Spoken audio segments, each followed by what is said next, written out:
However, hi everybody, how you doing? It's City Talk Fall River.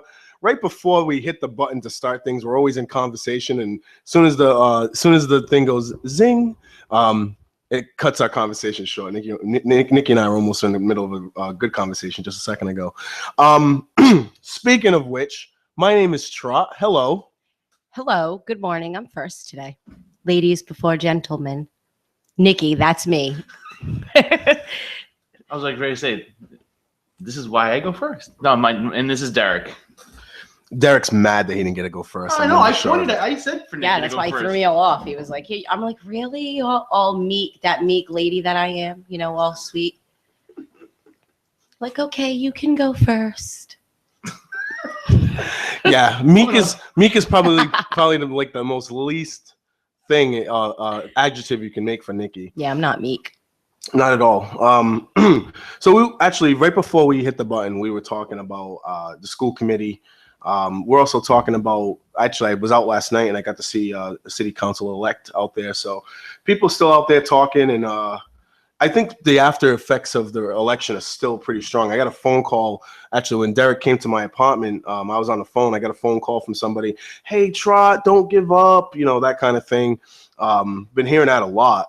I don't know, like, what give up means at this point. You know what I mean? Like, you're in it. If somebody goes down, you're in. I'm not going to say no. I'm not going to do it. Mm-hmm. You know what I mean? So, and again, as far as running again, going to wait to see what the city council does first.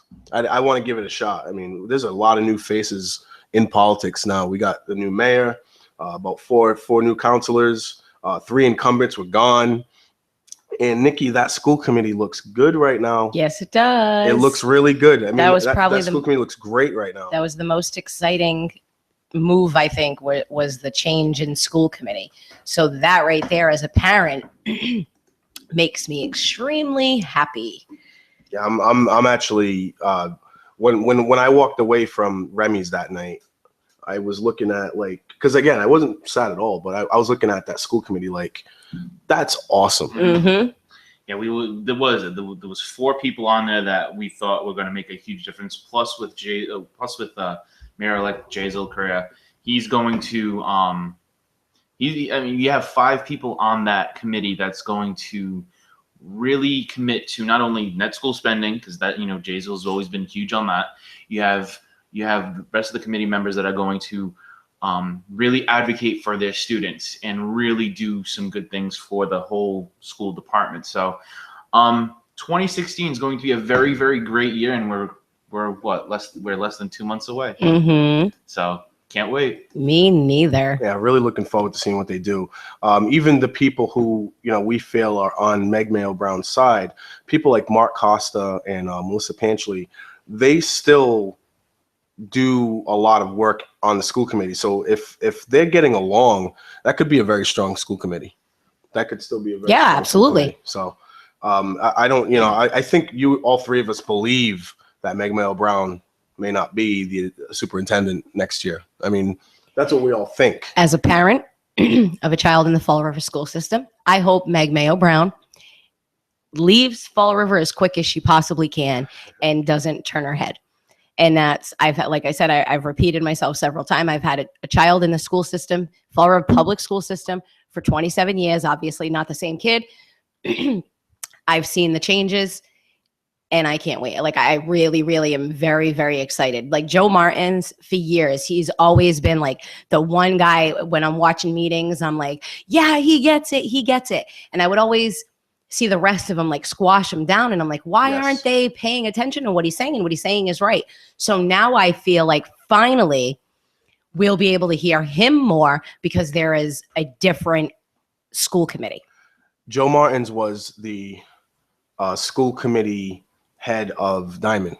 Yeah. And, I think if he had, I guess you don't need to have a PhD to be a school superintendent at Diamond, but if he had a PhD, I would even put him as somebody that could do the superintendent job. He's been a school committee member for a lot longer than anyone else. So I think he would be an excellent choice if he was education, if he had that PhD to him. But I posted it yesterday. and about 80 people or so have responded. Edward Costa technically is the only member of the school committee with a PhD. Mm-hmm. I mean, well, what do you think of him becoming some type of at least interim? Because I know that's what he said he would do. He would do interim work until an official person was brought in.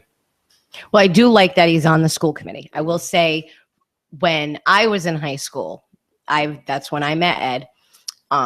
I've always asked him to be superintendent for years and years. I was like, listen, we really need changes in the school system. I would really like for you to run, rather apply for it, go for it, whatever. And finally this year, I think he had so many parents and students talking to him about what was happening that I'm glad it ignited that Ed that I knew when I was in high school, right. you know, so.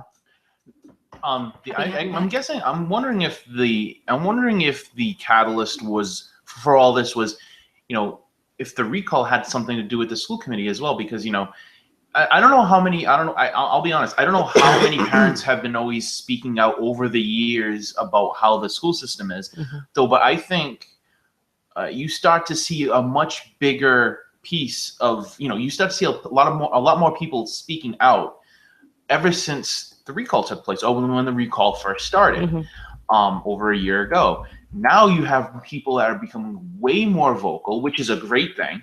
It's not negative because, you know, what's trying to happen is we want to make things better. You can't make things better without pointing out the flaws. That's right. So unfortunately, so for those who think that everyone's just being negative, no, it's we know there's flaws, we're pointing them out, and now we're using resources to fix them.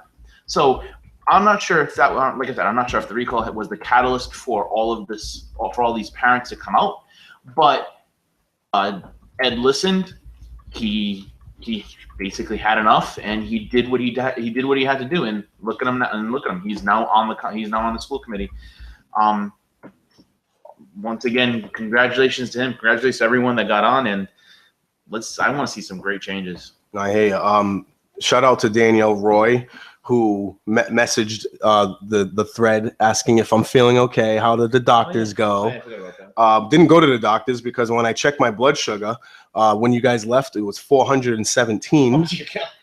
So I knew immediately what was going on with me. And so I have to get back on track with my diet and everything else. So I can't be eating like I have regular blood.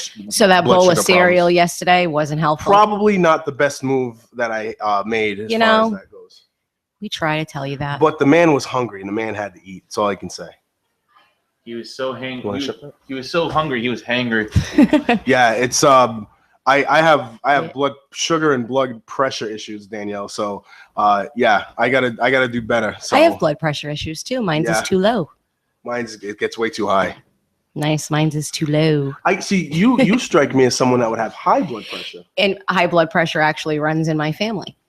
But for some reason, I do not have high blood pressure. I have a very low blood pressure, like so much so I've had surgery in the past, and when they've taken my blood pressure, they've like, how are you alive? Some people have said to me, "Oh, you're next in line because of the age or the health of some of the other city councilors." I'm like, I'm in worse health. I'm probably gonna go faster than any of those guys. Trust me on that. So. I actually, again, I want to talk about, because we've talked about the school committee being strong and the mayor being strong. There are some level of hope here in the city council too, as well. A lot of new faces. We got to give them a chance. I mean, as far as like, for example, Pam Liberty LeBeau, right? Did really a lot of good things. I mean, I volunteered with her at one of her movie nights, the Lego movie night she had at the park, and it was awesome. And she really does, and when she gets herself engaged in the community, you know, say what you want about the paperwork piece. I mean, obviously that was a disaster, right? Right. You know, we all know that Stephanie Corey came out, blew that whole thing up, and the response wasn't really good either, because some of the name calling that happened on that thread was ridiculous from people who were supporting Pam. That was absolutely out of control. But at the end of the day, when Pam engages in the community and does some things for the community, she's very, very good at it. And I think that she, out of most of the city council members, has an opportunity to really stand out as somebody that can get engaged in the community and do stuff. So that's the kind of counselor that I wanted to be. Someone that gets out there, leads by example, gets in the community, does the cleanups, does the park stuff, does the neighborhood stuff. And she has that opportunity on that scale to do that as well. So, give her some credit on that as well. I got a text message here on my phone. And she's a mom. That, again, as a parent, one of the sticking points to Pam Liberty LeBeau was her involvement in the neighborhood associations.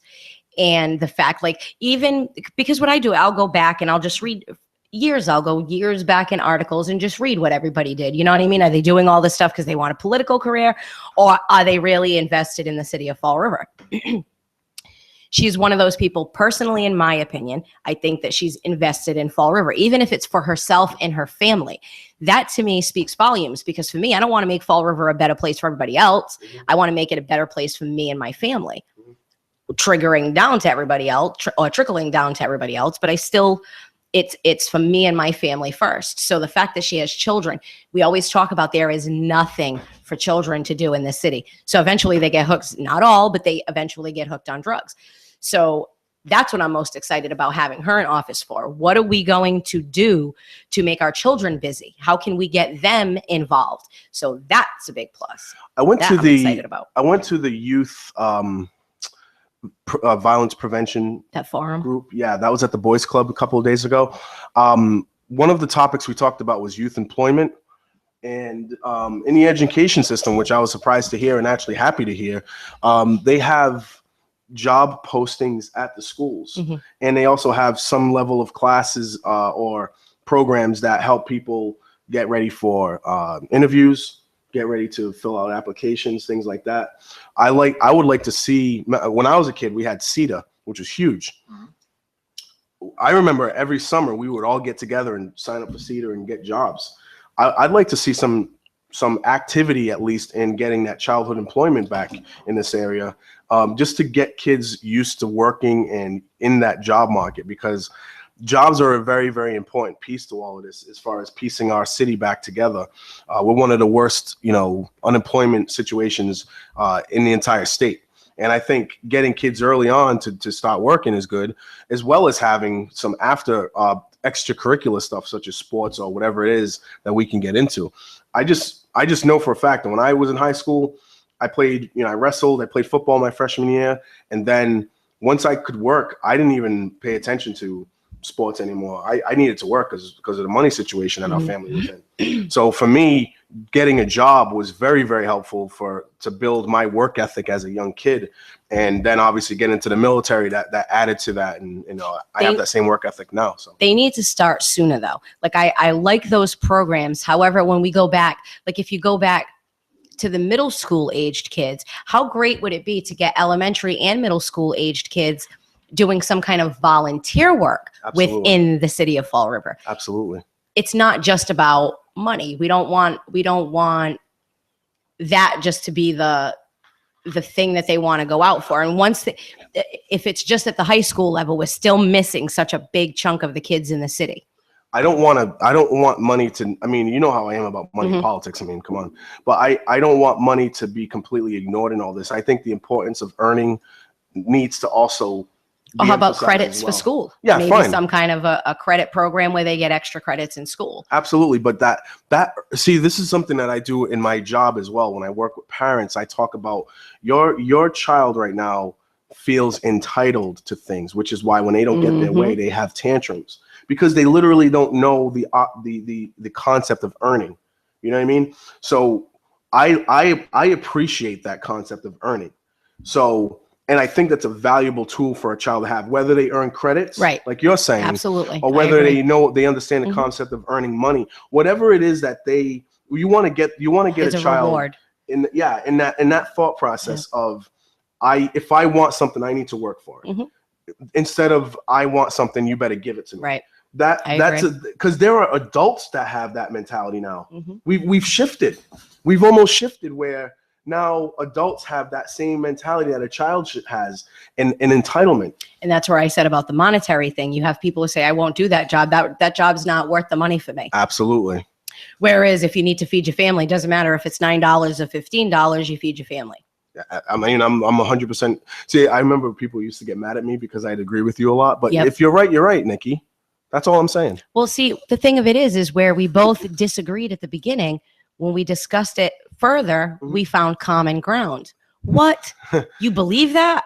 Two people can disagree and then find common ground? We don't have to demonize each other and call each other names because we disagree. Exactly. Kind of interesting how that works, huh, Derek? Very. I just wait until I leave to do that. And I'm like, I mean, I honestly, like, I work with kids on a regular basis. I don't know if, like you said, Pam's a mom. That experience, Melissa Panchley ran on that campaign as well. I'm a mom. I don't know if I'm ever going to raise kids myself, but I do, because of my job, I have a lot of experience in helping parents get their kids on the right track, especially kids that have learning disabilities or developmentally delayed disabilities. So when you go forward with learning basic principles with the kids, they carry some of these traits as adults. So right now, in a lot of kids' minds, because of whatever reason, child labor laws, whatever you want to say it, a kid all the way up till about 14 years old, a lot of kids don't think they need to work to earn what they get. You know what I mean? So by the time they do get to 14, 15, and they realize that they have to work or they have to do something, if the parents aren't jumping on top of them and saying, you have to work, you have to get something, if you want things, you have to earn it. If they're not jumping on top of that, they're going to figure out different ways to go around it. And sometimes it's not legal. You know what I mean? Sometimes, especially in Fall River, it's a drug route, and I hate to go down that route, but these gangs and drug dealers, they target kids before they're about 12 years old. oh yeah. One of the questions, I loved campaigning because all the questions that people kept asking me, Trot, what do you think about the gang situation? What would you do? My first thing was, we got to make sure that these gangs don't have access to these 10 and 11 and 12-year-olds. That's their recruiting base. That's where they get these kids. And usually if it's a kid that's in a broken home, single parent home, where the parent's working a lot and they're not home a lot. Absolutely. Or, if the parent has personal problems, or if the whatever's going on in the home and they want to leave, like say it's an abused kid or something like that, those are the people they harp on immediately. Steve Camara, city council elect, was also at that violent prevention meeting, and he mentioned how the LBGTQ, I hope I got that right, because I'm horrible at acronyms, but basically the lesbian, gay, bisexual community, transgender community, they have a huge population of homelessness. And yes, they do. Right. And you can connect the dots as to why they have, if they want to be different from what society tells them they're going to be, sometimes their parents and their family are not accepting of them. And so they run away. And so there's a huge homeless population among that group. So we can always translate things back to the home, to the parents, and working with these kids rather than shunning them, shaming them to the point where now they're going to run out in the street, which leads to drugs, sex trafficking, so many different bad roads it can go down. That is becoming a huge issue around here. Young girls, young boys being pushed into sex trafficking, and they don't even realize it. People in the city of Fall River would be shocked to know how many young teenagers have become involved in that kind of thing. It's awful, awful, awful. And it all relates back to the home. It all relates back to parenting and getting to the kids early, like getting to them early to make sure that you're keeping them on the right track and that they're cared about and they're loved.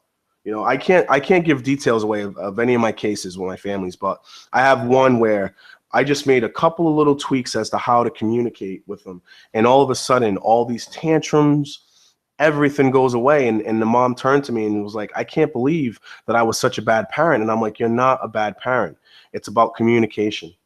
And some people need to be communicated with a little bit differently, especially when you have learning disabilities and things like that. And when they're going through emotional problems because they had a separated parent home. So you have to figure out your way to communicate. And sometimes you just need a little bit of help, and that's all. It's not meaning you're a bad parent or you don't love your kid or anything like that at all.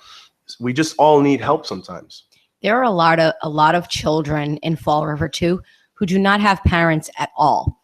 And I hear a lot of people talk about welfare and foster homes and this and that. there's such a big stigma in the city of Fall River as far as financially, and I feel like that they're still pushing to have that gap. It's like pitting one group, you know, like the poor people against the people who aren't so poor. When a child doesn't have parents, even if they're 17, let's say a 17-year-old loses their parents, that is still a kid. Granted, they're almost an adult, but if nobody taught that kid to be responsible, if that kid didn't work, if that kid wasn't made to take care of their selves, you know what I mean? Like be taught just to shower, pay bills, all of that. It wouldn't, to try to expect them to be on their own and be okay, it's not going to happen. Do you remember Miss McHugh? Of course I remember Miss McHugh. Miss McHugh was at Laurel Lake, and she was my 5th grade teacher, and she gave us fake money every month. We'd have to budget whatever it was. I think it was like $1,500, and we had to pay our rent, we had to pay our bills, and we had to figure out how to buy food. And she had us balance a checkbook, and it was all huge checks, and we did them in crayon. It was awesome. I did that at Henry Lord with Mrs. Williams in 8th grade, and it was all out. We had a car, we had a job, we had to pay taxes. Everybody had a little book. It was crazy. I like the neighborhood school concept. Whether or not the city gets rid of Meg Mayo Brown, we're still stuck in what the state wants to do as far as neighborhood schools, unfortunately. I'd love to go back to neighborhood schools. You and me both. I'd love to go back to that. I'll put my name in the hat with that, because we were all products of that, and I thought that looking at what the school system looks like now versus what it was back then, I mean, it looked like it was so much more successful back then. That's all. There's no community. No, I mean, right now you're just bringing a ton of kids into one school, and there's no like rhyme or reason. There's these classes that just there's all these you have these big classrooms that you can't manage. At least with the neighborhood schools, you had more schools. You didn't need as many. You had more teachers though, but those teachers had smaller class levels, smaller classes, and that was what I believe was the biggest difference and the biggest key for the education piece back in the day. Oh, and bullying too. Bullying now, right, seems to be so much more on the rise. There's so much more bullying. Well, when you have a school and you have children going into that school from all over the city, not saying, here I am saying they're separating them, but if we had the neighborhood schools, going back to the neighborhood schools, all the kids pretty much knew each other growing up. You know what I mean? You get to middle school, then there's a few more kids. The neighborhood kind of gets bigger. By the time you get to high school, you're in class with kids from all over. But I wanted to mention about bullying. I'm just remembering the concept when I was in elementary and middle school. Because of what you just said, we all knew each other. We all grew up together, right? So if bullying, there was always that one bad kid, right? That one kid that nobody messed with, even the teachers didn't mess with, right? And I just remember those kids would roam around and look for the bullies. Do you know what I mean? Like they like if you were getting bullied, that big tough kid that knew everybody, that was friends with everybody, would be like, "You're not gonna mess with that kid no more." Absolutely. You're all done. I remember seeing that, like with my own 2 eyes. I don't want to say the guy's name, but right? Like, you know what I'm saying? Like you knew that kid was gonna come around, and there was gonna be no bullying happening if he was around you. You know what I mean? Real quick though, because of the time, I want to transition out to something that Derek brought up, because we're going to be having Jason Burns call in a little bit, and he's the fire union leader for the fire department here. Derek had brought up a big thing about the truck situation. So you reached out to Jason, right? Yeah, I reached out to him to see if I can get a comment. He's going to try to call in hopefully in the next 5 minutes or so. But kind of just to go back to what we were talking about yesterday, the fire truck that has been talked about at the city council meetings that was in Massachusetts from KNG. They brought it down. They did a very thorough test drive with it. The article mentioned that they brought it to like the Lindsay Street area and the North End, which is I believe where Joe Good was. That's where she was a part of that. There were other sections of the city that they also went to. They went to some pretty tight streets in the city. I don't want to try to give too much of this away though, but from the article, it looks like everything that test drive did very well, and it did way better than what people expected. So I guess with Jay, what I'd like to do is I'd like to talk about where do we go from here? Where does that put us in? Because one of the things that they mentioned in the city council meeting was wheelbase and width and length and of the trucks. And does that change any opinions? Is that going to be part of the board that they're going to put together? So that's kind of the direction we want to do that. We want to take the interview real quick. So if was that one particular truck that they test drove, the one that they were talking about, the bunch, like, so if that one truck fit through all the streets, does that mean the other 5, was that the package of 6 trucks that? I'm near positive that was the plan. That was the one that was ready to go. Okay, I wasn't sure if it was the same truck or if they had test driven another one. No, that was the one that was ready to go. Then they had the other 5 that was waiting to be built, and I believe they're still waiting on that. I'm not sure if there's been any movement on that yet. That hopefully Jay can give us a little bit more clarity on that piece. But from what I understand, like all I can really go is off what's on the article. I don't know what's changed since the article was written. I don't know where anything stands at this point. So hopefully we can get a little bit more information. It'll be nice to get some new equipment. It's what they need. So I'd like to see that happen. And I'm not too keen on hearing the whole we need them. But then during the last city council meeting, I was so confused, wondering what the hell the chief was saying. I thought we needed them. Either we need them and it's an emergency, or we don't need them. To me, if somebody says something's an emergency, you can't wait 2 years for it. That made me so nervous when he said that. I was like, what's going on? I'm so confused. We need to know what's happening here. Yeah, crazy. Yeah, I'm reaching out to see if we can get them really quick. Like we said 9:30, but I'm trying to see if I can get them a couple minutes early.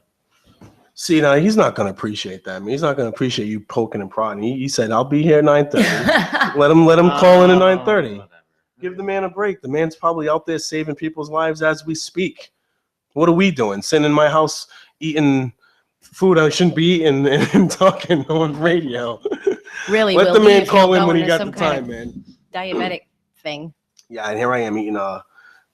Derek brought in these little square pieces of pizza. I had one. I had a teacher have a diabetic seizure right in front of me.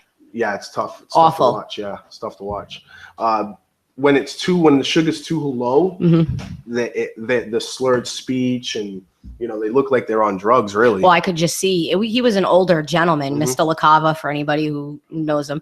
But I was sitting in the front row and I could just see like a gloss in his eyes. He didn't look right, and he was usually talkative, and he was just sitting there like you could see he was in a whole other world. Yep. Thankfully, we ended up going and getting the department head, calling the ambulance, and off he went. If the sugar's too high, which is what I go through, they call that hyperglycemic, and hypoglycemic is low. So hyperglycemic, if it's high, you sweat, you get really bad headaches, focus is just way off, and you could literally go into shock. Like your body could go into shock too. So what do we do if you're sitting here and you have one of these things? Like, I don't know much about diabetes. A person with high blood sugar should be taking their insulin on a regular basis. So more than likely, I would just need insulin. Shoot. And I don't know where that is. So what happens if you have You and I will have this conversation off the air. How about that, Nikki? We won't have to go into too much detail on that one.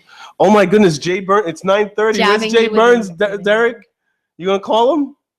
Call 911. Someone call 911. Really? Wyclef. Really, we're gonna. Yeah, you went there. Really gonna do this? Come on, man. I was having fun with it. Yeah. By the way, I just think Nikki wants to stab you with a needle. Oh, that was really the goal of my whole. Thank you. Thank you. I'm glad Derek understood. I got you.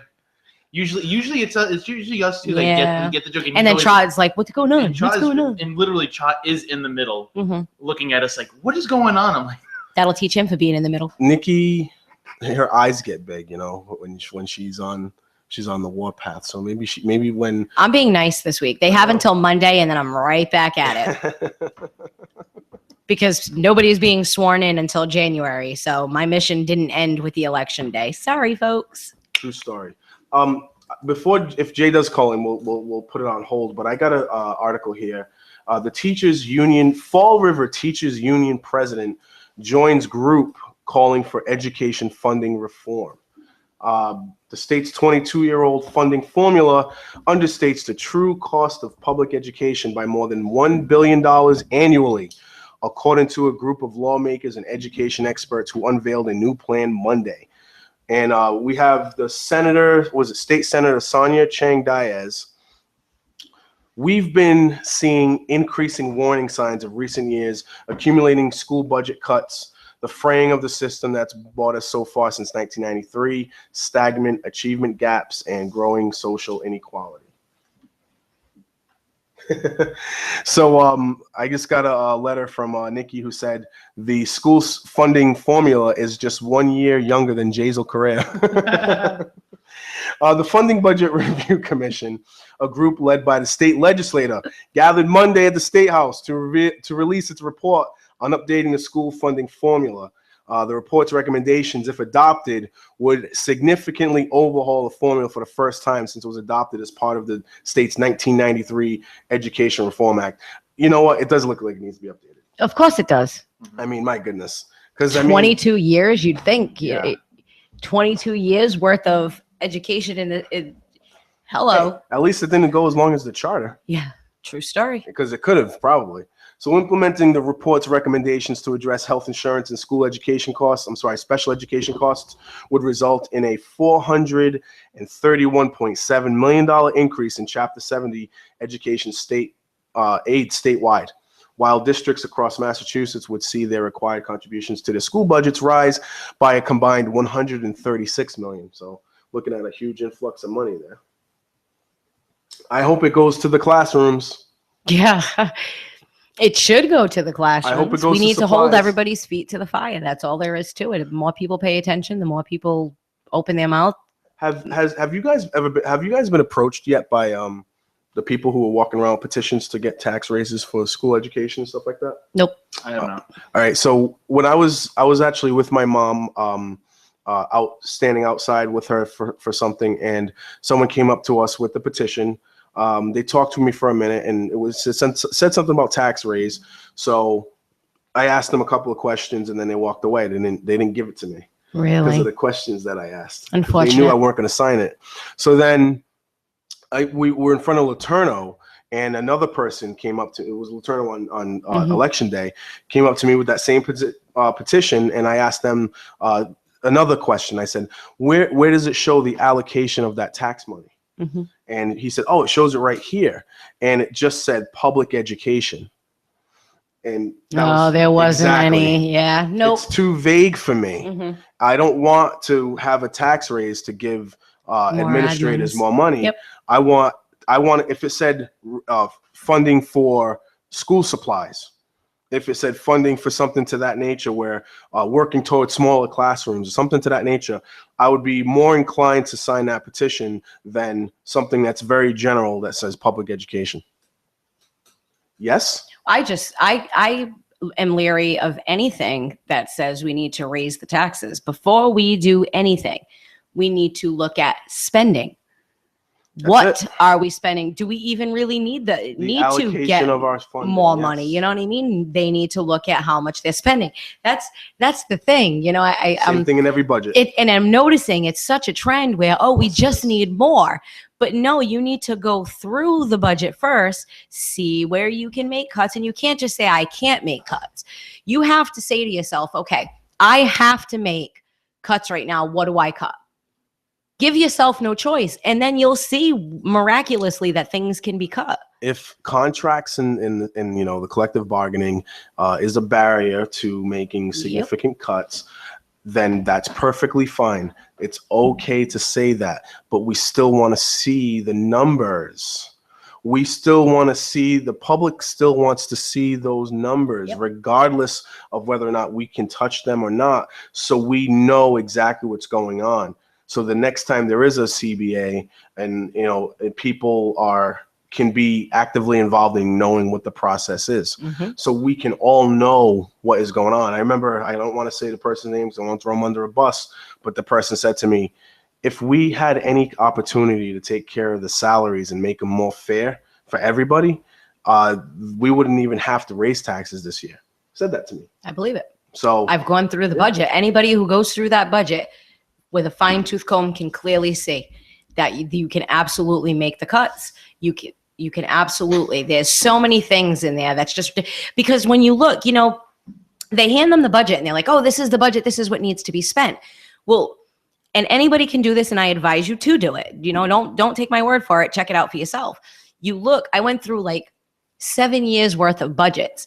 And when you look at the actual amount spent, there is such a big difference. So when you have 5 years in a row of only spending, let's say, for example, like $38,000 on a particular line item, why are you then putting $80,000 toward that line item every year?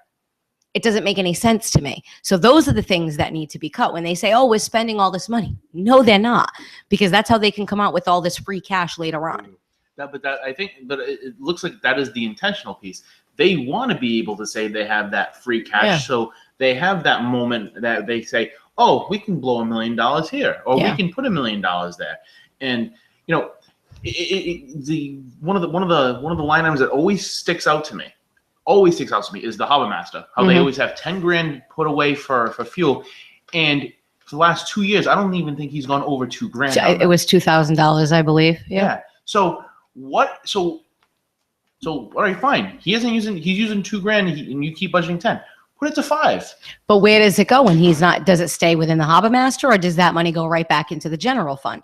Does it go into the police department? Where does it go? This is part of the problem. Is we don't even know where the hell the money is going. Yeah, you could show us a budget and you could say X amount of dollars is in this department, but when that money is not being spent just within that department, where's the extra going? It's like giving my kids $50 allowance or something, her spending 20 of it and saying, I have no more money, I need more. I need to go buy some clothes, Mom, I need more money. Well, where's the other $30? I don't know. No, you need to find that. Where is it? That's not free cash. It's money that was already budgeted. You just lied where you were budgeting it for, really. Evolving budgetary pressures over the past 22 years make changes necessary.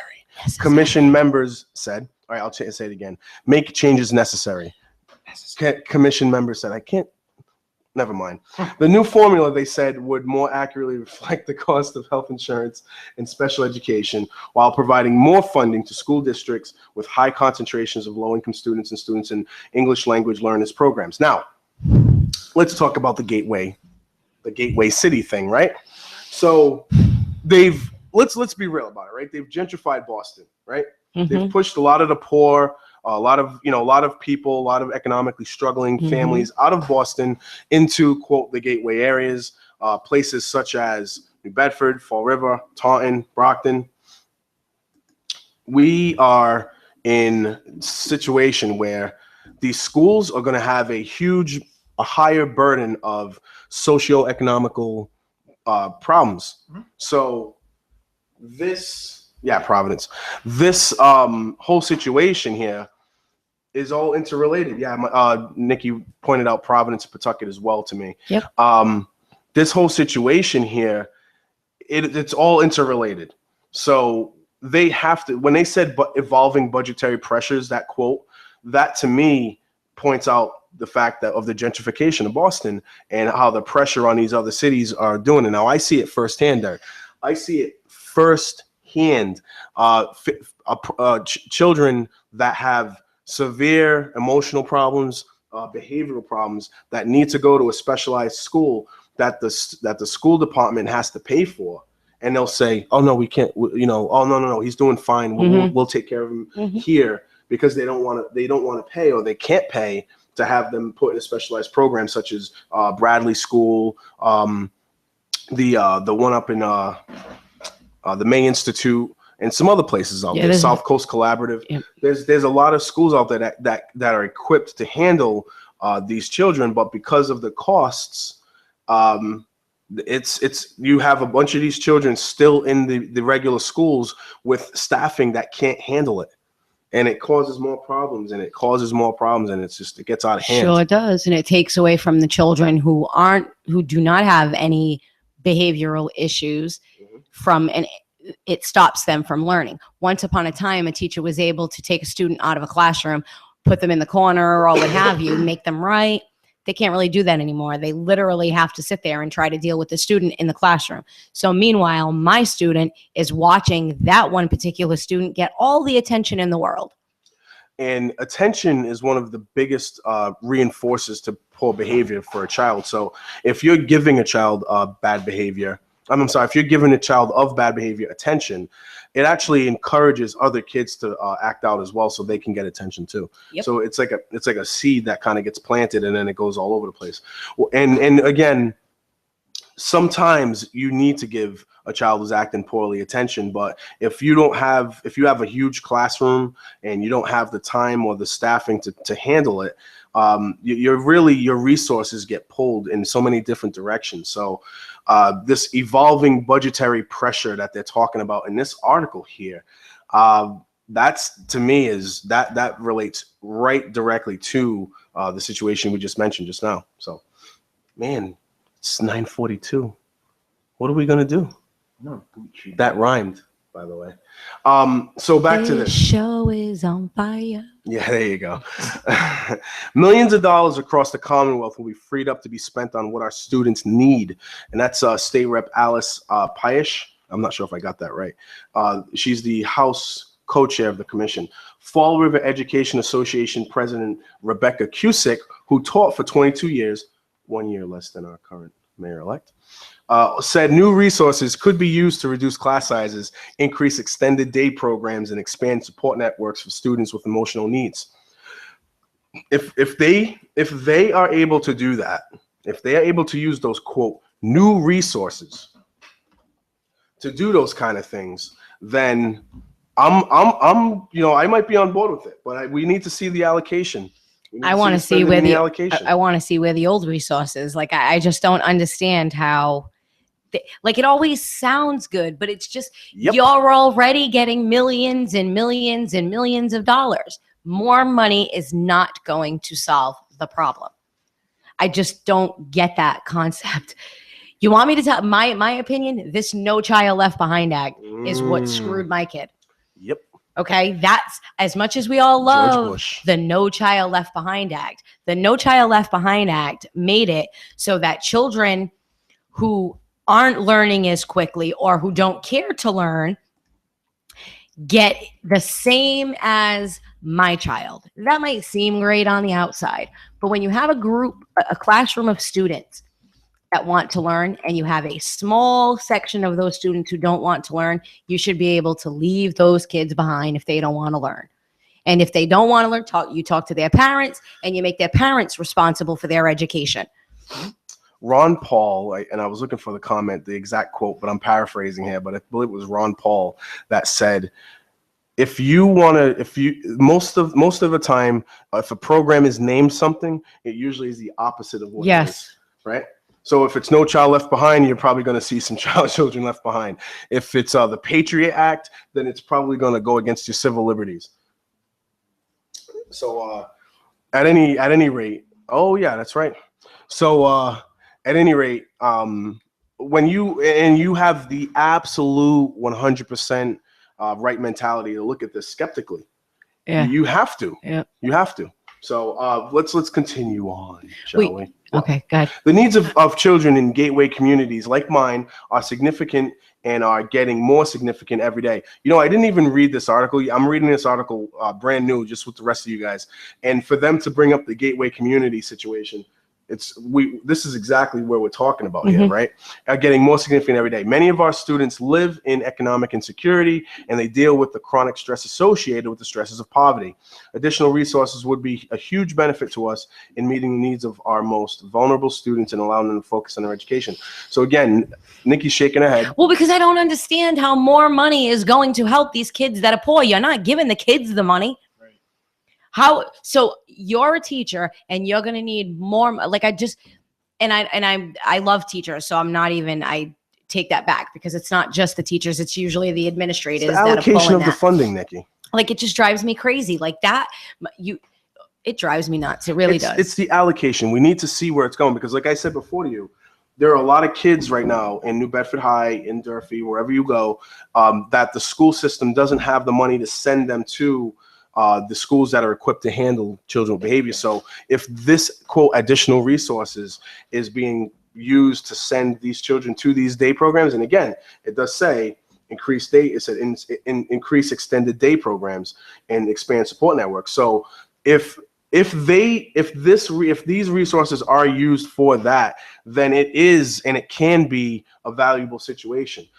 What I would like to see is at least one or two more schools that are like day programs, such as Bradley in Rhode Island or the May Institute in Randolph. I agree, but I don't believe that's what they're discussing in this article. Right. So well, when she said increase extended day programs. So to me, what that means is, from being a parent, how I would read that is some of the schools in the city have an extended day. So like my kid gets out at 2:52, other kids get out at like 3:52, 4 o'clock, 4:30. That to me is what that says.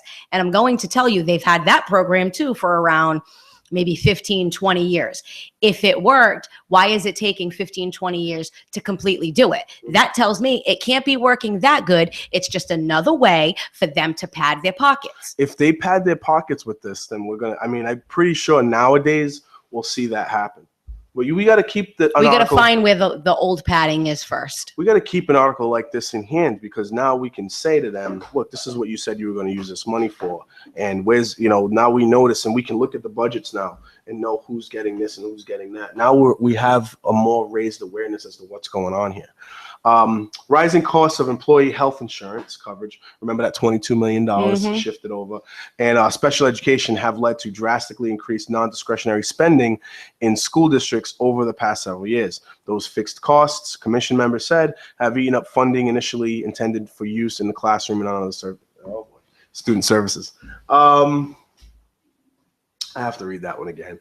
Rising costs for employee health insurance coverage in special education have led to drastically increased non-discretionary spending in school districts over the past several years. Those fixed costs, commission members said, have eaten up funding initially intended for use in the classroom and on student services. So would it be fair to say if we have to hire more, then more money would be spent on those things?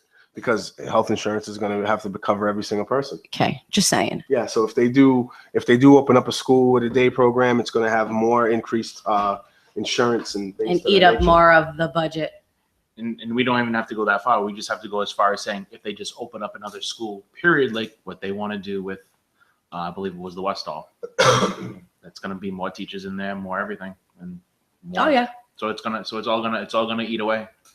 Resources make a difference, said Barbara Mataloni of Northampton.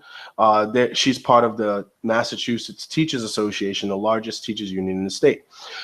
It's the difference between 40 children or 18 children in a kindergarten class. It's the difference between a full day kindergarten program or not having a full day kindergarten program. Okay. It's the difference between having access to a variety and range of curricula or not having that. I read ahead. You'll get there. Under the commission's plans, the revamped funding formula would use actual averages from the Group Insurance Commission, the insurance plan for state employees, to calculate a school district's insurance costs and associated inflation rates. The commission also recommends tweaking the formula to more accurately portray the number of students in an in-district and out-of-district special education placement. The new formula would increase the weighting giving to English language learners to better reflect the level of resources districts often need to commit to helping those students. So if become you can't proficient in do English. it, give us some money and we'll just say you can. Wow. Sounds good, huh? The report also calls for a new tiered system that would increase funding given to low-income students in school districts with high concentrations of poverty. I can't. Keep them poor. Wow. Under the, I'm reading, now I want to read ahead. Under the State's Education Reform Act of 1993, a complex formula is used to set each district's foundation budget, which is comprised of state aid and local funding. Each district has a minimum amount it is legally required to spend on education. We all know that. Many school districts already spend in excess of what's required. We saw over 160 school districts across the Commonwealth of Massachusetts are well in excess of the minimum school spending requirement that is placed upon all districts in Massachusetts. This is from the, his name is Mayor Kevin Dumas of Attleboro. Yep. Okay, he's calling in. All right. While many school districts would see their local contributions to the school budget increase under the new formula, many of the state's most cash-strapped districts would likely benefit from increased funding. We have Jason Burns calling in right now. Hello, sir. Hey, how's it going, guys? Jay Burns. Very good. How you doing? Excellent. How you doing, Jay? Very good. So we were talking a little bit yesterday about the article. We were doing basically through Facebook. The article basically stated that you did the test drive through Lindsay in the North End. And my question was, where else did you go? And if you want to just kind of elaborate on what you saw, just so we can get a little bit more of an idea. Yeah, so the apparatus hit headquarters right around 10 a.m. Some of the guys on the vehicle committee were up there, the chief, a couple city councils were up there. We took a look. We parked our current engine 9 right on the side of it, did a little size up, and it certainly looks a little bit bigger. The manufacturer did talk a little bit about how they built it better as far as the radius, the turning radius, so the wheelbase shouldn't be a problem. And obviously that's just talk. So we said, let's hit the street. And we drove, first we drove through the North End, kind of tucked in where St. Michael's Church is. Mm-hmm. Well, a lot of those streets, tough turns, lots of cars on both sides, tough to maneuver. Again, even with our current apparatus, it's thin. You're not blowing through there too fast. But this vehicle was able to get through there, with ease. We kind of went through a little bit of the center of the city, and it came by the Flint. I'm more familiar with the Flint area. That's my station. And there's a lot of streets that are really difficult to take over there. One in particular is if you're heading north on Quickenham Street, right past where like Bishop Eat is, and you're heading towards County Street. That right-hand turn is a very difficult turn, especially if there's a car on the far side of County Street. And there was, and the new apparatus was able to take it, take the right-hand turn and keep moving. And the current engine 9 wasn't able to make it. We had to back up and retake the turn. So, oh wow. It's a little bit different, but I think it's manageable for us. And there was another question yesterday, and Nikki brought up a great point. What happened? I know we can't really duplicate it right now, though. But how would you feel if there was snow on the roads? I mean, just snow, just plowed. That kind of takes away a little bit of the tolerance on either side. Well, I know without actually doing it, it's a little bit difficult to say. But how would you feel? Would you feel confident with that, with the new apparatus handling those streets? Yeah, it's going to be very similar to what we have to deal with now. What was reported in the newspaper is that the apparatus is 9 to 11 inches wider, and I can tell you that is up where the mirrors are. And what you worry about with snow and the cars being a little bit more in the road is actually the base of the vehicle, and it's 4 inches wider. So that does have an impact, but I mean, we've dealt with that with our apparatus now. It's not like we're driving down these streets and can't get to a call. So I think it would be okay. Obviously, you can't replicate it, but bottom line is there are streets right now that we have difficulty getting to or can't get to, and if we have an emergency, what we do is we take our equipment and we bring it there. You might have to park 30 feet away and you bring your equipment there. That happens now. So adapt and overcome is something that happens a lot in the fire department. Okay, so I mean, so overall, you know, you were quoted saying that it was that the whole thing went way better than expected. So, are we looking at going forward with this, or are we going to the board to get their recommendation and then going forward with it? What's the next steps?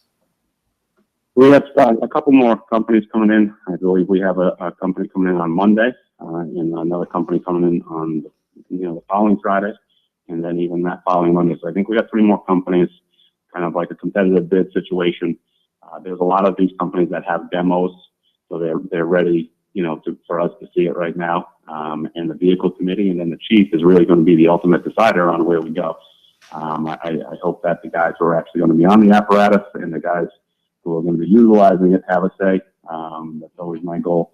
But obviously the chief, I think, is making it known that he's the guy making the decision here.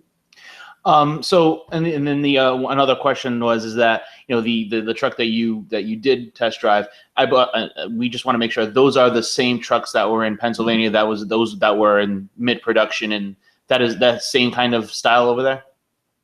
Yeah, that was so the main company KME is out of Pennsylvania. This truck is one of those 7 that were talked about down at City Council, and it's been up at one of their local manufacturing places up in Hopkinton. And that's where the chief first saw it. So they brought it down from Hopkinton. And there's one good point, if you don't mind me elaborating for a quick second. Go for it. Councilor Long asked a very good question. He said, if these apparatus are on a major discount and we have to act now and it's $475,000, why is it that a new bond for a new, say engine, one that we spec out, why is that still $475? And the reality is, it's a deal at $475 because of the size of the engine, the durability of it, the size of the durability of the transmission. So, same cost, great question, but you're getting some upgrades, which I think would benefit the city because we have obviously tremendous amount of hills and different things like that really beat up our apparatus. So that's why there's a little bit of, it was a good question by Council Long. Right. And then of course now that I'm remembering the article, there was one portion of that article where you stated that we needed this equipment, and I'm quoting yesterday, while we heard from the fire chief that on Tuesday on the last city council meeting that he was perfectly fine getting that one and waiting a couple of years. I'm a little confused as to the message that was giving, because about 3 weeks ago we heard they needed them yesterday from the fire chief along with you, so you were on, everything was there. All of a sudden now we're hearing, oh, we can get one and we can wait. And so can you elaborate on what the actual story is, if you can? Yeah, I mean, I'm going to be as blunt as possible. Unequivocally, I am not comfortable with waiting until July 17 to start replacing pieces, or waiting 9 months to get my first one. I mean, the reality is it is a critical need. And the reality is these apparatus have broken down, overheated on the way to call at fires. I mean, essentially, they're 18-year-old pieces. They're not even allowed by the NFPA standards. I mean, I don't want to say allowed, but they shouldn't even be backup. And here they are in Fall River in their frontline apparatus, and I'm telling you, it's a dangerous situation. So I'm not comfortable with that. If the chief is, then that's on him. And it shocked me too, because in that first meeting, like you said, he said it was a critical need, and one of the councils asked him, "What happens if this breaks down at a fire?" And I was a little shocked at his answer. He talked about a lawsuit, and my first answer was, somebody's going to get hurt or killed, and I can't have that. Mm-hmm. Not on my watch. It's not okay. It's not my members, not you, the public. It's not okay. So I'm not comfortable with waiting. Jason, good for you, man. Good for you to stand up and say that, for real. Seriously. That's what we need. Yeah. We need more people to stand up like that and say that, speak their mind like that. I took an oath to protect and serve, and that's my job. And it takes many different roles. It plays out in different ways, but that's my role. All right, so I guess my last question is that you just said that there's going to be a couple more companies coming down for the bid. I'm assuming that so once you have all of that, once you have all of those test drives and all those companies come down, what do you foresee, or what would be your best scenario in foreseeing an offer being made, accepted, and hopefully getting a bond? Well, of course, getting the bond order would take a little time on our end, on the city council side, but what would be your best case scenario to be ready to go to city council with, this is what we need? Yeah, my best case scenario is working with a company that has the apparatus available right now. I mean, you're really talking about that piece that we brought down to be in the city, put the Fall River sticker on it, and we can get rolling. And I would say less than 30 days. So that's my focus. It's really not let's build it and see how it is next July. Again, there's so many things that happen from November through then, and it's not worth the risk. So I'd love to be very aggressive right now. Let's get one of these apparatus in, and if we can get more, if there's an appetite for more, I'm telling you, they're in need. They're 18 years old, so being aggressive is important, and that's my best case scenario. Nikki has a question for you right now, real quick. Sure. My question to you was, would you obviously want to have the equipment as soon as possible, but are you a little leery because we have the Christmas season coming up? So with trees and electric heaters, does it make you fear things even more, like because you don't have the proper equipment? Well, I would suggest that a lot more of our fires do happen during the winter time. Yep. For whatever reason. Sometimes it is Christmas. Sometimes it's people overloading wires, just carelessness. It does seem, I can't point to a study, but just from my 9 years on the job, we go through a lot more of those fires during the winter season. So it is of great concern to me. It's an excellent point, and these are the things I'm talking about with people whenever we start talking about these apparatus. So, it's an important one. On a different aspect, there was a bond pass for our SCBA units, the oxygen tank, so to speak. And we're going through that motion right now. We've had 2 companies in, and we have a third one coming in. I think we're going to have a decision soon on that, and I'm thrilled. I mean, that is the single most important piece of equipment to keep us safe, so we can try to get you safe. So that helps. So hopefully we're moving in the right direction here. Well, I do thank you for your time, Jay. If there's anything else Jay, Trout has one. I had a couple of questions just based on the the political landscape now has changed.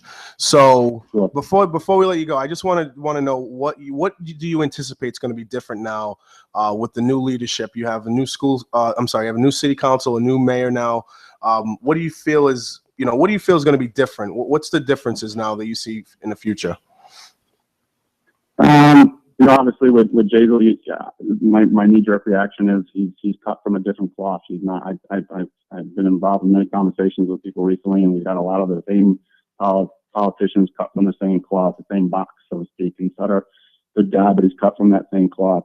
Carrere and Viveris and all that stuff. So I'm excited to see what Jazel brings to the table. I'm not in fear of his youth. He's a smart man, and I like to see how it plays out. And he's proven that, I can have a conversation and sit down with him. The city council, I'm not sure, there's certainly some. It's a wild card, right? Doesn't it seem like a wild card, Jay? It seems like a wild card. It has a lot of potential to do good, but, there's a lot of wild card in there. Yeah, there is. And to be honest with you, for me, it's for some of those people I don't have relationships with, and I got to build that relationships and build those relationships, so to speak, and kind of, I don't know how. I'm not going to. They need to have awesome. They need to have awesome podcasts. Is what they need to do. I'll be in on that. Jason, thank you very much for calling. You're always welcome to call again. Thank you very much, man. Thanks for having me. Take care. Thank you, Jay. So there was a lot of good information there. It was Jason Burns. All right, let me make sure I got the phone off there. So now we can talk bad about him now that the phone's hung up. No, but seriously, he's a rock solid, he'll tell you his opinion, which I really like about that. More so than anyone I've seen on the air. Mm-hmm. There's a lot of people that tell us a lot of information off the air all day long. Mm-hmm. But on the air, he'll actually say I was in disagreement with what the chief did. I think that's a good thing. That's what needs to happen. Those are the conversations that need to come up. Like, what kind of la la lands does everybody want to live in, where everybody's like, oh yes, it's so great, we all agree? No, come on now. We did get a lot of good information. We found out that the truck did even better in different areas of the city, whereas the old apparatus somewhat failed. Did not. Yeah, no. So that's definitely a plus, even though it is a larger piece of apparatus. It looks like it will do the job. It's just a matter of, is it just too big, or do we want to roll with it? I kind of echo what Jay says, and if there's a way to get this apparatus in the city to help with the immediate need of safety, that is priority one for these guys. And yeah, once again, thank you very much, Jay, for the call. If you're listening in, and always he is definitely one of my favorite, if not my favorite, interviews. Yeah, so. You do like interviewing Jay. I will say that. That's why I give you the phone, man. Also, you know, we had Mayoza call into the old show.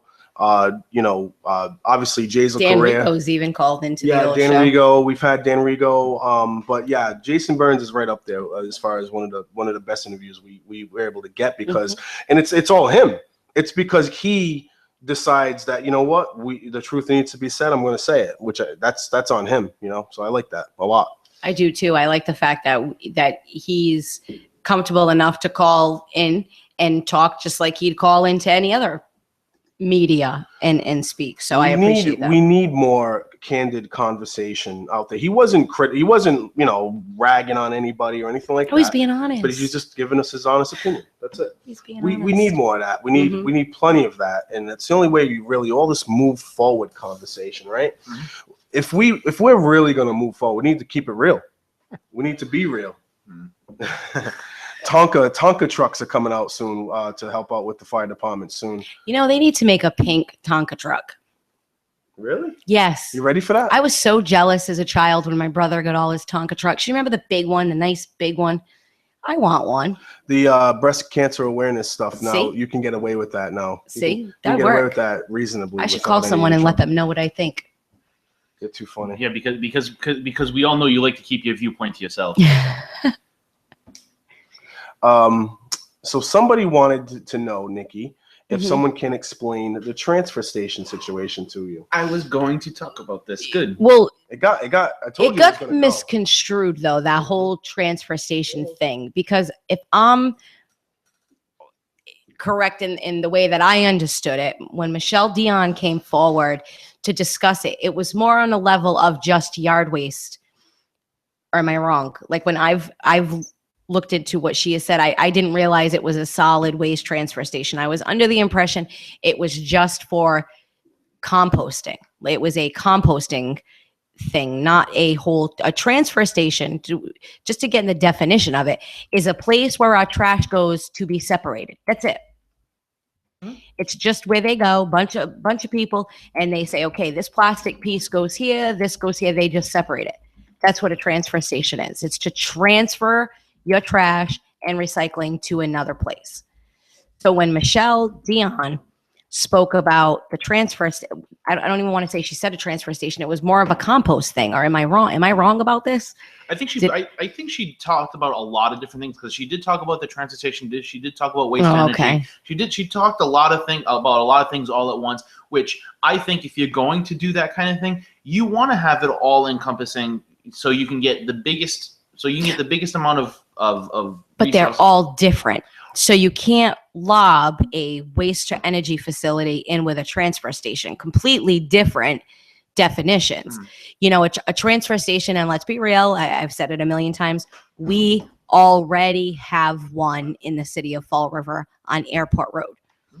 So, and we can't just open up another one. So I applaud the question being on the ballot, because I mean, everybody has a right, but it was a foolish question to be on the ballot because we can't do anything with it. So everybody who thought, wow, that's a great idea, transfer station, we can't do anything. Now, if we wanted to talk about composting, that might have been something. The composting of the yard waste, that might have been a great section, but to say a transfer station, no, that's, I wrote a big no. I was like, I can't even believe they asked this question. I voted no to a transfer station. I would vote 100% yes to a composting yard. And I don't want to knock Michelle Dion, because that woman had such amazing ideas. I just don't think I think they they shut her up by putting the question on the ballot, and that was the end of it. I think that when Michelle Dion went up there and did her thing about anaerobic digestion, it blew everybody's heads off. Like they were blown away by it. I went up there for the second. This was the Solid Waste Task Force. I went up there and talked about some other options as well for waste energy. And the first thing that Dan Botello said was he threw out the idea for a transfer station. Rich Cabaceres talked about transfer station. I can't even tolerate it. I'm like so annoyed by it. So there is an idea out there that they want to try to get a transfer station out there. In Ken Chico also. So in my opinion, they kind of pushed everything towards transfer station. But really, in all reality, we have a privately owned transfer station in the city that we could do the private-public partnership with. We have a contract with them that states we cannot build another transfer station. They can't. It just can't. Right. Can't happen. So we're not able to do that. We are able, in my opinion, to still do a composting yard, and that would save a lot of money. They pick up compost on overtime. I'm sorry, they pick up yard waste on overtime. They bonded hundreds of thousands of dollars for brown barrels around the city, which is another waste. And then they also spend $120 per truckload to get rid of the yard waste. So 3 times over, we're being wasteful with our money when it comes to yard waste alone. Right. Now, if we actually had a composting yard, if they wanted to pick it up on overtime, that's their prerogative. They shouldn't. But it's their prerogative. But if we had composting barrels and they picked up the compost, and we actually could use the compost within the communities, bring some costs down, also maybe possibly sell the compost. Now we've completely solved a huge wasteful problem in the sanitation department. That was one of the ideas that that we've all talked about, and one of the ideas that I talked about in the forums as well. So I just go ahead, man. I just have a feeling in the next year, well, however many years it's going to take before this actually does get to the ballot, because pretty sure we're going to need over $5 million to get this off the ground, and that's going to go to the voters. Nikki's going to be on the committee to go against this. She's going to write it all out. And I wouldn't see, and that's the thing. A transfer station itself for a city like Fall River wouldn't necessarily be a bad idea if we didn't already have one. Right. When we talk about environmental impacts, do we really want to spend more money to open up a second transfer station where we already know our elected officials have this grandiose idea that they're going to bring in the waste from other municipalities? I cannot stand anybody saying we want to make money off of other municipalities' trash. We can't even make money off of our own trash. So when you say we're going to make money off of other municipalities' trash, you're seriously lying. Yeah. Besides, you've made the point before. All these other municipalities have their own contracts. I don't see them getting out of it for any reason, just because, hey, look, new game in town. No. Would you even if they didn't? This is Fall River. Look at the issues we're having with our trash. Would you really, really, really think it'd be okay to have a contract with the city of Fall River? Let's be real. We're not so great on our contracts either. Okay. We've got this whole recycling debacle, which I'm not going to tell. I wanted to wait until Monday. I wanted to give this week just for elections. Just remember, but I guess it goes into elections. Just remember that there's only one person that's qualified to read contracts, and that's now the mayor that's leaving the city. So we should get him on the phone to read contracts. Sorry. Right. But at any rate, with this whole, when you already have the transfer station, we already have a contract with the owners of that transfer station. I don't see why we're not making more of an effort to partner with that transfer station. We've had a partnership forever with that. Just for the people listening, did we specify that it was Republic? I don't think we did. Okay, so I did say Airport Road. Yeah, Republic out in Airport Road. Allied. Oh wait, it was BFI, then it was Allied, and then they bought out Republic. It's like Republic, there's different factions of it. So you guys have probably seen Republic, dumpsters around the city. So they're the ones that are close to us. Now ABC. That's the reason. Part of the reason why they're able to keep their costs down in New Bedford is because ABC has a dumpster in New Bedford. So if we did a contract, you mean? I'm sorry, dump. If we had a contract in with ABC, for example, at least we know that there would be a dump that the trash would go to, and it would keep the costs down. If we had to ship it out, then you'd have to pay that price to ship it out. Yes, ma'am. Okay, I have to raise my hand because while it's great that we may be able to send our solid waste to, let's say we did have a contract with ABC, eventually, and not in it's a very short time frame, every single landfill in the state of Massachusetts will be closed. I think it was 50, maybe 10, 15 years, maybe even less than that. So when we talk, according to the EPA, correct? So when we, yes, and that's just the way it is. It's going to be the max. Yeah. And here's the other thing: nothing stops New Bedford or any of these local municipalities with a dump of their own from saying, you know what, we no longer take outside trash. And then what happens? We're stuck. Why can't Fall River deal with its trash alone? Only Fall River's trash in Fall River. You know, the transfer station was just opened in 2014. It's not even like the transfer station has been there forever. It just technically opened in 2014. Did I say 15 at first? I meant 14. So to say, how much contracting or talks have we been in with these people if they just opened in 2014? And not for nothing. If I owned a business in a town that I paid taxes in, that I had I received all this money from this company, would you want to do business with a city who just kept nailing you? Our own officials are talking about building their own transfer station, which would be in direct competition with the one transfer station that's already in the city. How are we business friendly when we won't even go into business with the one company we have here? We're looking to cut their profit by building our own. So I have a list of all the active landfills in Fall River. I'm sorry, in the state. In Fall River, it says it's allied actually. So, but that's the landfill. Right. Now where it's a different. The transfer station is something completely different. Yeah, they have the list of active landfills, and then they also have the list of active transfer station as well. They also have waste to energy facilities too. Yeah. There's a list that they have. They have a list of all this stuff here. So. But it's all on the Massachusetts website. And it's really interesting because you can clearly see it'll tell you when they're going to close. Yep. So it openly says it might not be on this particular page, but there is a page. Oh, combustion facilities right there. Okay, good. So I just want to see where they are. There's 7 of them, and they're only owned by 2 companies. So CMAS and Rochester. Wheeler Breda. Oh, there's 3 there. Covanta and Haverhill. But Covanta and CMAS are pretty much the same thing now. So you have that going on there.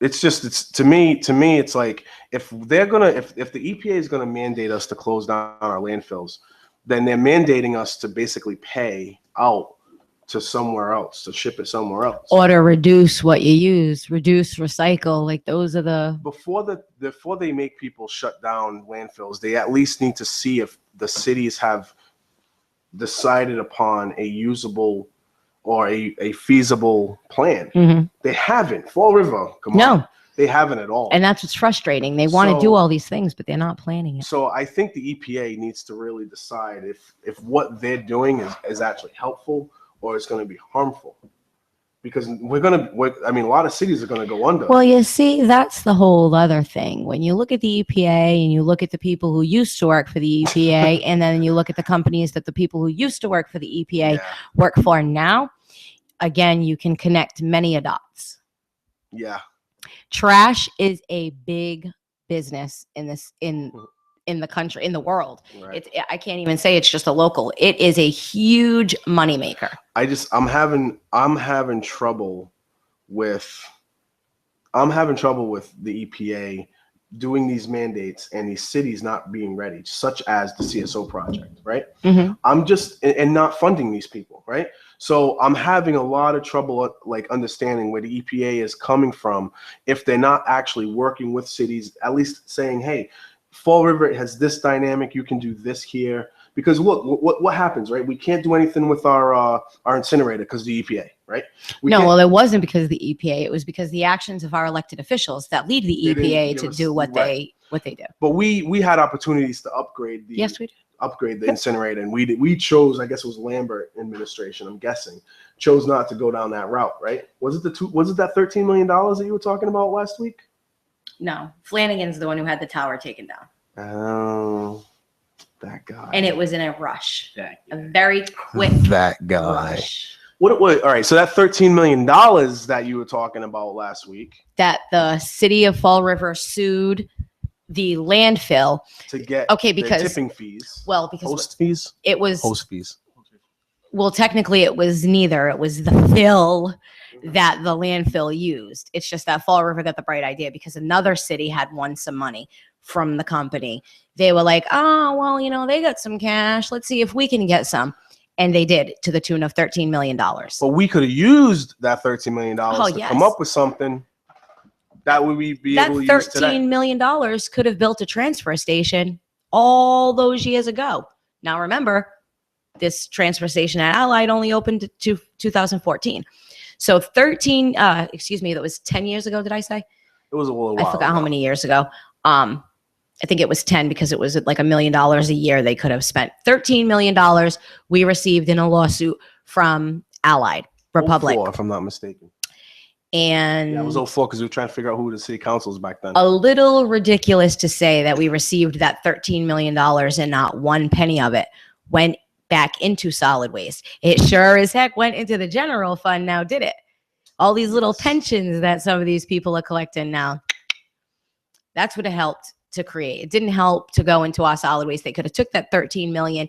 And you know what? Back in 2004, they had a task force.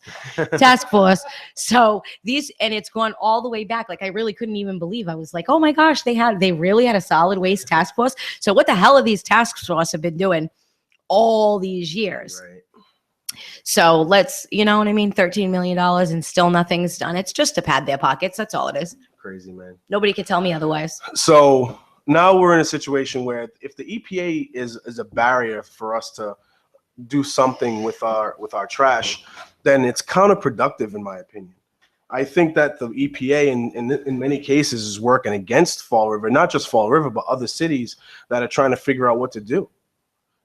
I'm not really a big fan of that, to be quite honest with you. I mean, I think that if they're going to mandate cities to figure things out, then they need to not be a barrier to it. Mm-hmm. We have to figure things out. I mean, Fall River particularly is just ridiculous because they didn't do any planning. No. They acted. There's like no real studies. Right. There's no, when I sit there and I ask how much how much waste is residential, and they can't even answer that question. If you can't answer that question, I don't know what else to tell you. There's 3 or 4 things when it comes to sanitation, and I'm hoping city councilors in Fall River, the new city councils in Fall River, actually try to address. The number one thing that I just can't wrap my head around is why are they using bag sales as a way to measure compliance? It's the most ridiculous thing in the world that Ken Pacheco has talked about. All right, for example, me, Nikki, and Derek Morgado live in this building, okay? I live on the 3rd, which I do. Derek lives on the 2nd, Nikki lives on the 1st, okay? If Nikki decides to buy 5 more bags this month and I decide to continue doing my trend of buying 0, they're going to assume that compliance is up because you bought more bags. Mm-hmm. That is ridiculous, everybody, because I'm still non-compliant. It's because if there's a one purple bag or 2 purple bags in that cart, doesn't matter how many other colored bags are in there, they're considering that to be compliant. Because it's all about the monies. Hi, Derek. How you doing? I stole that from Mike DeOliver, host of Necessary. It's not the same hearing it from other people. I makes me miss him. Yeah, I didn't do the whole voiceover thing. But seriously, in all reality, that's what it's really all about, is the money. They don't care about compliance. They care about making their figures. So if they happen to buy their own bags, and let's say they just, like, the government decides to just put in some money towards Way Zero to make those numbers look good, they'll do that. Right. They'll do that because they're using bag sales for compliance. They're not actually talking about compliance. They're just talking about how much money they're making. They're also taking recycling from housing authority apartments and adding that to our total of recycling to make it look like our recycling is increased. So would there be, if I remember correctly from the city council meeting when Mayoza said, the bag sales, that I think they were projecting it to be 2.85 5 million. You know, There are so many numbers at this point. I know. Well, I'm just going to use the number that's sticking out in my head because honestly, 3.5. Just say 3.5, as they say for everything. I'm only kidding. Yeah, well, actually, that is the truth. Well, It is. $2.85 million. See, hold on. So divide by 12. You're looking at $237,000. All right. So their whole point, they sell $237,000 worth of bags. We're on track. Everyone's complying. Perfect. Case closed. We're done. So that's why we all laugh when they're like, oh, compliance is up to 90%. I'm like, I'm listening to this man talk, and I'm like, 88 to 90%. You mean that? What is causing that to happen? Well, the bag sales are up. No, I have a note. Stop it. Well, and they make me laugh when they say the bag sales are up, right? I really chuckle because then he's like, well, we haven't gotten the money from the retailers yet. So, but if the retailers eventually return the bags, you're not getting that revenue. Oh, well, retailers aren't going to return that bags. My neighbor took 2 weeks to find purple bags because she couldn't. Wherever she was going, they didn't have any. Do not lie and say that there's so much surplus, or is it just Stop and Shop or Walmart? Is Walmart helping them out? Hey, you just take the X many bags, we'll give you a bigger tip. Come on. So, you know, so I this is where I find it hilarious. Possible. This is where I find it hilarious. They say 90, let's just use the number 90% because we know there's way too many numbers out there. So 90% compliance, they should be making $213. Ooh, I'm sorry, I can't tell. They should be making $213, a little under $214,000. Oh boy. They do. All right. Take off the Hello Kitty though. That's too much. So they should have been bringing in $214,000 a month if they wanted to state 90% is compliant. Okay. Right now, I don't think they're even pulling in $200,000 a month. Mm-hmm. So what does that tell me? Even if 100% were compliant, they're never going to hit their projection ever. What about 39,000 households? Yeah, well, I like to know where they got that number from too. Because they're counting housing units. Yeah, well, but you've made note of the fact that you're seeing what kind of bins are you seeing on those housing units? Recycling bins. And are they supposed to be? Nope. Okay, so recycling went up, huh? I wonder when they got those bins. I want to know why it's okay for the taxpayers of Fall River to save Fall River Housing Authority money, because that's ultimately what's happening. I just want to know. You made the awesome point. Why is it every single department in the city doesn't put money toward their sanitation, but they are putting it toward their money? Their water and sewer. And if you listen, they always say water and sewer does pretty good. They make money. Yeah, they're fine. So one of the listeners today said, how about starting a gardening program with our schools, then send and I'm going to say compost, so I'm going to say the imaginary compost that we've created, right. Mm-hmm. From the city to the local programs for use. They could then donate everything grown to the soup kitchens and local pantries. It's a pretty awesome idea. There are actually a few of the schools in the city who do some type of gardening programs. I'm not sure. I can't speak as to how great the program is or how in depth they got, what vegetables or if any, what grew, but that is an awesome idea and it should be done school-wide. We need to start teaching our kids how to be self-sufficient, and teaching them how to grow their own vegetables would be wonderful. That's like a huge, huge, huge positive. I think there should be a neighborhood garden in every neighborhood. I like that idea. I do. And the whole thing is because all summer long, like I eat a lot of peppers, we eat a lot of tomatoes. Those things, I grow them right outside in 5-gallon buckets. Collard greens. So my collard greens, oh man. But looking at this Dumbing Down of America post here on Facebook, it just caught my attention. It has a side-by-side photo of a I'm not sure who the person is. It says, took a grenade to save lives and got no press coverage. And then they have a picture of Lamar Odom, took drugs at a whorehouse to get high, press updates every hour of his recovery. And then a bottom line, it says, stop making stupid people famous. That to me, it just caught my attention. I apologize for interjecting here, but that caught my attention because of the kind of things that who do we had this big conversation about Jenna back at the BCC one, like who we call heroes, you know? It's crazy to me who we call heroes or who we think needs to have all the attention. Okay, but I can also say we have children right now who have grown up who weren't even alive when the World Trade Center happened. Absolutely. So their whole lives, they've grown up with war being thrown in their face, with pictures of violence. Yep. You hear all the time, this military vet, person in the military passed away, they got killed. We've become desensitized to what's happening with men like that who took a grenade. There were so many men who were taking grenades, right? Yep. But there's only one Lamar Odom. Yeah. That's the difference. Yeah. So that, you know, he granted he's a basketball player, but we've become so desensitized to all the war stuff that's what's interesting to people. Yeah. And people will look at someone like Lamar and say, oh yeah, you know, he's going through a lot right now. And then they'll find a way to make an excuse. And then when's the next teenager who's going to go out there and get overdosed and things like that, because we're so given so much attention to this. You know what I mean? It's so sad. It's a sad situation, man. You know, in both cases, both of them made a choice, but one made a choice to be selfless and save another life, while the other one made a choice to ruin his life. And you know what? The problem is that the person who ruined his life is a celebrity. We do that here in the city of Fall River. Absolutely. I mean, but in the thing, and that's the other part. People just want to hear the lives of celebrities.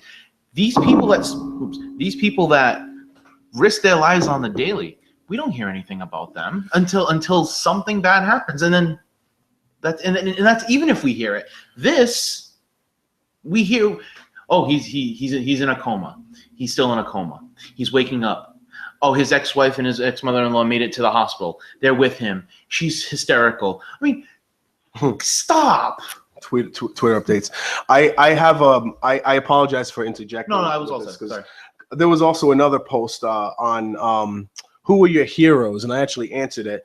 And someone I mentioned Pat Tillman, as I said, who could be a hero to everybody, right? The lady didn't know who Pat Tillman was, so she started kind of snapping on me like, how do you not put a military member as a hero? And I was like, well, Pat Tillman was a military member. He was a person who was a football player, NFL football player, who joined the Army, or I think maybe the Marines, and ended up dying overseas in war. And, you know, he gave up millions. He had a pretty decent contract, and he gave it up to fight in the war, and he died. So I said he could probably be looked at as a hero to people. And she ended up kind of changing her tune a little bit. She didn't know who that person was.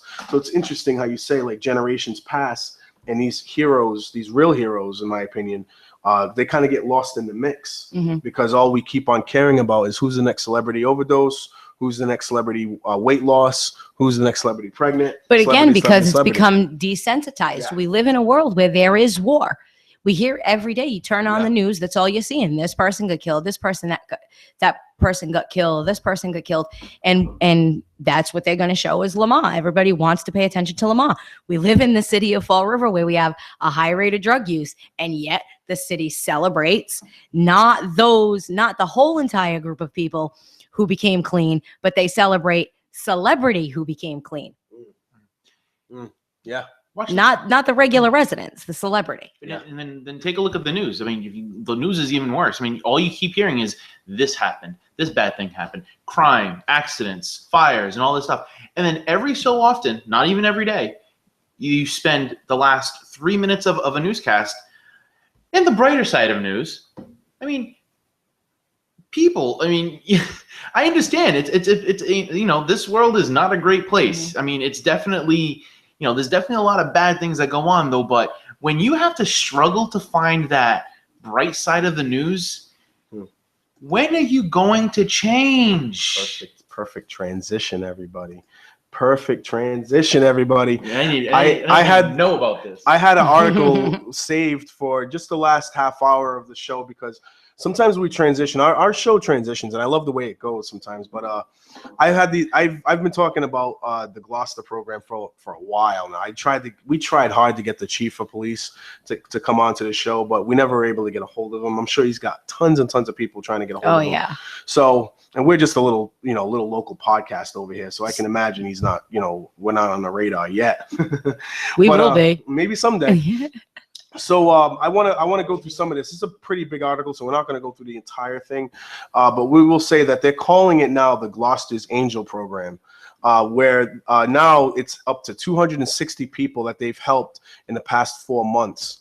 And this Gloucester program is basically run by the chief of police, and really he didn't really get a lot of backing from his DA.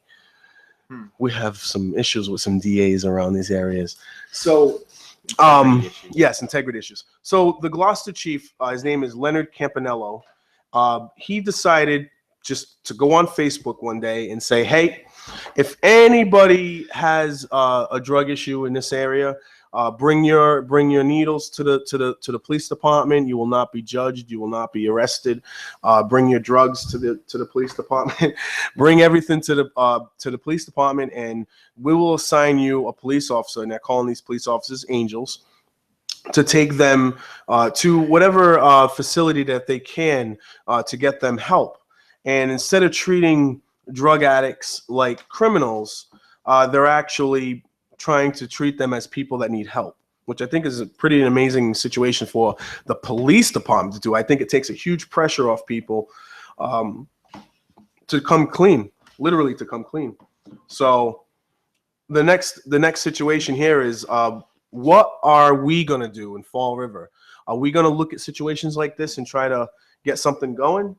Are we going to look at situations like this and just say, we'll just leave it in Gloucester? Or do we use this as a model for other places in Massachusetts? Because Fall River is not the only city struggling with drugs. I mean, it's one of the worst, but it's not the only one. So, where do you think we can go from here with this? This is an amazing situation. I think it's excellent. And Hillary Clinton happened to mention it just recently. I'm not against finding your own way to do things. Fall River has its solutions, has its ideas, but with this, I would love to see our police chief reach out to Chief Campanello and maybe have a joint partnership. I mean, we do have facilities that can help. I mean, I would love to see something I'd love to see some sort of copy of this be brought down here, kind of revamp what we have, and be as successful as possible. To date, the Angel program has assisted 260 people into treatment at an average of $55 per person. Conversely, it costs the taxpayer about $220 to arrest, detain, and process an individual through the court system. That's 4 times. That's crazy. So you watch Republicans and conservatives say, oh, we need to throw them all in jail, right? They're going against their fiscal conservative belief by throwing them in jail, because it actually costs more money to do that. So if they were really thinking as a fiscally conservative individual, but the thing is, when fiscal conservatism and social conservatism come in, they clash.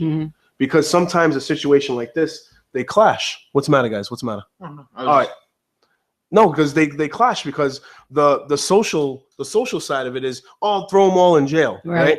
But it's actually going to cost them, like you said, 4 times the amount to throw them in jail. So I think that's not even staying in jail. That's exactly. So that's just to put them in there. So we have to start thinking, if conservatives really want to be a part of this discussion, I think we can appeal to their conservative fiscal side and really think about this. You know?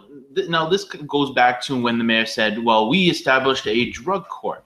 Now, just remember that drug court still has the process of detaining, of booking the person, and that all goes into the cost. Plus, like Nikki said, holding him there. Yep. That's more dollars per day.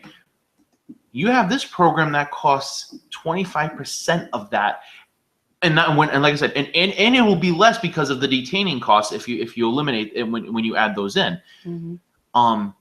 How can you go wrong with the process? Like, I mean, even if you were to just test this theory, even if you were to just put it in as a trial run to see what would happen, I'd be very curious to see what would happen with this. I got a message. A lot of states have contracts with private prisons. They literally can sue for not getting enough inmates. True. Oh, really? Yes. Thank you for mentioning that. Yes. Are you kidding me? And it is a private. If you actually start doing your research into private prisons, it's insane, and you'll completely understand why there are so many people in prison at that point. Wow. I learned something new. You know how we always talk about meeting quotas? Yeah. Police officers, their tickets, meeting quotas, Yeah. same theory. If there aren't X amount of inmates, prisons close. I just pulled up an Do we article. see if they're A not? private prison in Arizona recently sued the state for Yeah. having a lack of prisoners. What? From December 2013, but still, just the fact that it happened Mhm. it is mind blowing to me right now. Because they get federal dollars. They get state federal dollars for being open. And if they don't, it's every person gives them X amount of dollars. They don't have X amount of people, they don't have X amount of dollars. Some prisons are guaranteed 100% occupancy. Do you see where they all are? Just saying. Yeah, southern areas. That's where the borders are. Mm-hmm. What? Wow, that is insane. I'm completely appalled. I'm thrown off by that. Oh, there's Jordan. I'm glad you're listening, Jordan. Social conservatives should be for allowing humans to put what they want on their bodies. Or in their bodies. Oh, in their. I think you went in their bodies. Yeah. But man, I'm blown away by this. I'm surprised that you didn't I know was that. I was not informed on this, man. Don't know. Yeah. Never knew. Yikes. Whoa. But hold on. But now look at. But let's. Jordan look at wants Amsterdam. Let's look at this. Let's look at this objectively. Let's take away the fact that private prisons will sue. All right, let's just take this whole thing away. Given the fact that we just noticed that the city of Gloucester, it's 25% of the cost to put someone through this program versus arresting, booking, and whatever else that has to happen. 25% of that cost throughout throughout the whole United States. Couldn't we save a good amount of money? You think? You think? You're looking at a savings of what, $165 if my math is right, per person. How many people are in this? How many people are in the jail system and are in prison system? Thousands, hundreds of thousands. Hundreds of thousands. So let's just take those 5 zeros and move them along. Trot's like ready to go right now. He's like ready to I'm put backing- his shoes all right, on. Okay. He's about ready to get all right, his ties. the mic. I'm jacket. backing away. Go for it. No, I'm not. I'm But not it's going to go on a true. tangent. When you see the map, isn't it awful when you see the whole bit? I'm not going to go on a It's tangent. terrible. I'm It's just terrible. disgusted. Yeah. I'm just really disgusted right now. Thank you to Jenna for sending that out to us. This is the thing. When I ran, got one of my favorite parts of it was that you get exposed to more issues going on. So I love hearing more issues going on like this.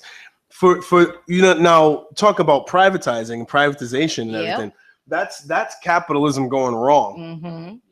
When a prison has a contract with state, well, actually, that's cronyism, right? Which is why yeah. when we would talk about privatizing schools, I would say Yes. that it's because of that. So for-profit prisons have a contract with states And federal government. federal governments. To get money based on the amount of inmates they take in. They're guaranteed 100% occupancy. Wow. So isn't that something that the government already knows? Before these people even get in these prisons, that X amount of people are going to fill these prisons. It makes me already now, know. It makes me now understand why the Gloucester DA Mm-hmm. was like, nah. Yeah. Nah. And the chief of police, who could give two craps about what the state contract is with prisons, is like, nah. Which is why, you know how I always say we have to, everything we do, we always talk about what this city is doing, what this place is doing. We have to start locally.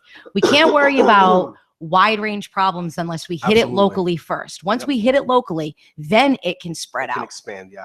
But if we don't do anything, nobody, and this is what I think is beautiful about people finally paying attention, is how you just found that out. You're going to be talking about this all day long. Pretty much. I can see the look on your face. Look at my Like, face. You're so aggravated. I'm completely disgusted right now. So the conversations are going to get started, and that's what needs to happen. Everybody needs to stop paying attention more, which is why when I say everybody needs to vote, I can't stand when somebody says to me, are they voters? I had one candidate knock on my door. And I didn't talk about this before the election. I had one candidate knock on my door. Did you answer the door with a hammer in your hand? No, it was a nice Okay. candidate. It was a council candidate that I appreciated. But the council candidate made a point to say that in not in so many words, but like he didn't want to talk to people that weren't registered to vote. Oh yeah, I know. And I have an issue with that because if you're a good candidate and you really want to make a difference, you're going to want to talk to the people who don't vote to get them to vote. Like you need to get people excited. So that's where I say, I don't even care if anybody gets elected. Just the fact that people are finally paying attention is a start in the right direction. Yeah, it's a huge deal. Jordan and I have had discussions about how successful or unsuccessful the recall was. I felt as though because of the raised awareness of everything that it was successful. And now we have 3 mayors in 1 year. I think that's tangible evidence that it was a successful run. You know what I mean? That we're not going to give up. We need Right. to pay attention. The more Right. you pay attention, the better it gets. But now, you know, now we're in a position now where things might actually even out. We have a mayor that people have confidence in. I think we have the school committee that I'm just ecstatic about. So, and I think the city council has a chance of doing something good here. We'll see. So now we're at a point where we don't take our foot off the pedal at all. We stay vigilant, but we don't always have to be critical in our vigilance. Right. You know what I mean? We don't have to always be demonizing in our vigilance. Let's just keep the points on topic. Just stay on top of it. Like we were talking about the school stuff just a little while ago. We're talking about drugs and crime. Like we can still be on these topics and still talk about this stuff. We'll wait and see how these politicians do before Absolutely. we break out the pitchforks and everything. But right now, let's see what they can do. I'm actually excited about the direction Fall River could go from its government side a little bit, and we'll see what happens with the one thing side. that can't change is everybody just has to keep paying attention. If everybody pays Stay on attention, top of it. that's all there is. That's why I keep saying if everybody is educated on the topics, no politician can snow them. That's why this City Talk Fall River podcast was going to go regardless, because it's not our show, it's your show too. You know what I mean? That's why I want everybody involved. Everybody can call and be a part of this. And if we need to, like, if I need to expand a day or two, maybe I can't speak for my 2 co-hosts, but I mean, I'm available to be able to speak, to be here more. You know what I mean? So if we want to talk more, we'll do it more. You know, that's it. I just wanted to add to what you were saying about being critical. You can be critical without being negative. Yes. And that is a huge thing where I think there are some people that just don't get that piece. Jordan, Derek wants you to stop being so negative. Just want you to hear that. You heard it from his lips. The views and opinions expressed by TJ are not necessarily those of the tornado, by the way. He has had that probably in his bank for months. The person, the soldier who took the grenade, his name is Kyle Carpenter. So Kyle Carpenter is this person who took the grenade, and you'll see it on Throw Up Before River if you're a member of that Facebook group. You'll see that the picture of the person's face. He has like no eye and he has scars on his face. And it's side by side with Lamar Odom. And I like the way it was set up there. It's good. Is that a real guy? Like, is that a real military man? You know what? Because of the grenade piece, I'm going to assume it is. But yeah, I don't know for sure. Like I just thought about that myself. Like here we are, we're looking at it. We don't even know if that guy is making really... the assumption. I'm pretty sure that's what we're doing. You know, that's always a good thing too. When you guys see stuff online, like look it up. Don't just believe what you read right away. Look it up. There's nothing wrong with that. Him. Yep, that's him. That you can see it. Kyle Carpenter. Military person. It says. I'm thinking he's a Marine. You can look at his outfit. Look at the medals. He's got more medals than Earl Godet. That's good. Purple Heart too. Yeah, Purple Heart. Nice. Good for him. 26 years old, guys. Medal of Honor from too. Jackson, Mississippi. 26. How dare he? He's not old enough. No. He's not old enough. Experience. Yeah, no Medal of Honor for him. So when the grenade was on the ground, he should have grabbed a 60-year-old person and put him on top of the grenade. Because after all, a 60-year-old person with more experience can get the job done. Yes, that's true. I don't know what I was thinking. Hey, 26-year-old, be a Medal of Honor winner, Purple Heart, and all that distinction. And you know, that's my point. We can't say somebody is old enough to go give up their life for war, yet they can't be a mayor. Like that kind of thing is 18? God bless him. Isn't it 18? Yes. 17 actually, if you want to get technical. So 17 years old. So when you're 17 years old, you're old enough to serve your country in that kind of capacity. But yet, our current mayor that is going to be leaving in less than 2 months had an issue with someone that was still using 17. 6 years will be 7 years when he takes the office. 7 years older, can't run a city. That's what I call an antiquated view. Yes, I've been waiting to use antiquated for a while. So much worse than negative. Being antiquated is so much worse than negative. Absolutely. There is nothing on this planet more worse than negative. How dare you? How dare I'm I? offended that you would even say that. Of course you would. You're always so negative. Hey Jordan, can you help him stop being negative? Jordan doesn't. He breathes negativity. Breathes it. Doesn't know anything other than it. But here's the difference between with Jordan and anyone else being negative. People being negative do not offer solutions. He will at least say he'll give you 25. Yes. Do you know that he came up with like a little bulletin plan? Did you see it? Yes, you guys got a chance to read it? It was a very good plan. Now, granted, they didn't go into depth as to how each piece was going to how he was going to implement, but there were ideas. I'm reading this thing and I'm like, didn't he run for mayor? Didn't he actually run for mayor? Where was this when he was running for mayor? It looked a little bit more in depth than, say, I don't know, Renzi's plan. Oh, you mean that prop? The piece of paper. I was on on. stage. Remember, piece of paper. My God. I was there. I'm like, Jordan, where was this? I called him. I'm like, where was this? Can I also say that he made more points in a 2 to 3 minute time frame than Renzi did in two debates? He had more substance in 3 minutes than Renzi had in what? Oh, I do remember 4 that, hours. Actually. Every debate he I is. do recall that. He is Oh sad. my God! I mean, I just could not. I couldn't. I just couldn't. I couldn't. All right, I remember this. One of my friends, Kevin, who listens to the show just as much as Danielle, by the way. Kevin, Hello, Kevin. Yeah, he and I, Kevin and I have long drawn out discussions about hey, I'll listen to the show and blah blah blah. So I recall him. He just said this. There were judges in Pennsylvania that were recently convicted for bribes for sending juveniles to jail. I remember that. And Jenna, another listener, says, what's funny is that all the people who talk about ending negativity are the same people talking crap about Jazel. Right. 100% right. That's why we found the last 3 or 4 weeks at WSAR so hypocritical, because all they did was focus on how a 23-year-old person can't do anything for the mayor seat. And the Throw Up and Fall River page. That's all they focused on. So for people to say it doesn't mean anything, that was the biggest, most laughable thing to me. Social media doesn't play a role. You guys are crazy. You guys need to get out there. Social media doesn't play a role. If it doesn't play a role, then why the hell were they talking about it so much? Hey guys, I want to throw something else out there. We got about 7 minutes left in the show. I want you all to, if you happen to live near a high rise or go or walk by a high rise, it's one of the things I'm going to try and push myself. I'm not exactly sure how I'm going to go about it, how it's going to get organized or whatever it is.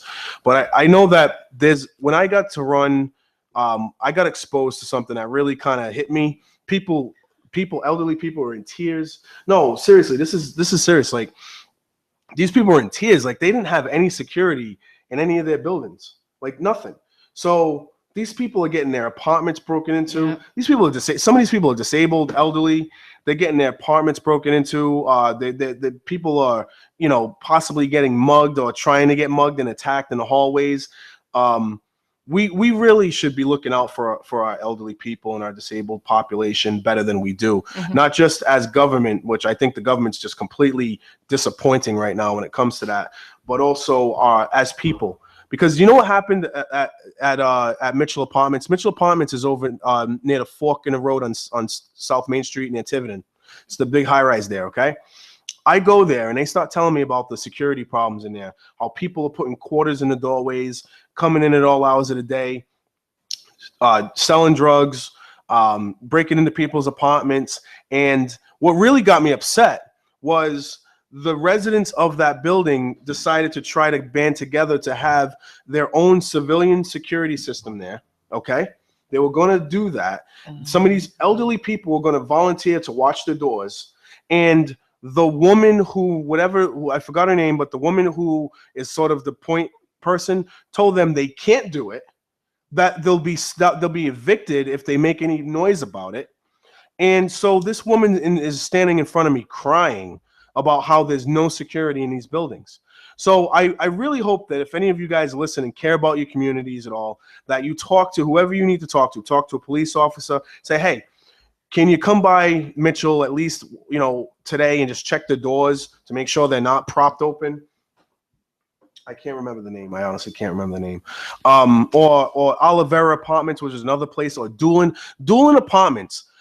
There's a woman who's like a head of their little association. They get together. They try to do things together. They do group activities. It's an elderly community center, right? She tries to do really nice things. She goes down to Florida with her assistant it's like some type of housing, type of conference that she went to try to come up with new ideas to do things in her community. She comes back to Fall River. Her tires are slashed. Seriously, like, there's no cameras there to even know who did these kind of things. These high rises in elderly areas, like in other communities and other cultures, the elderly are taken care of by the younger population.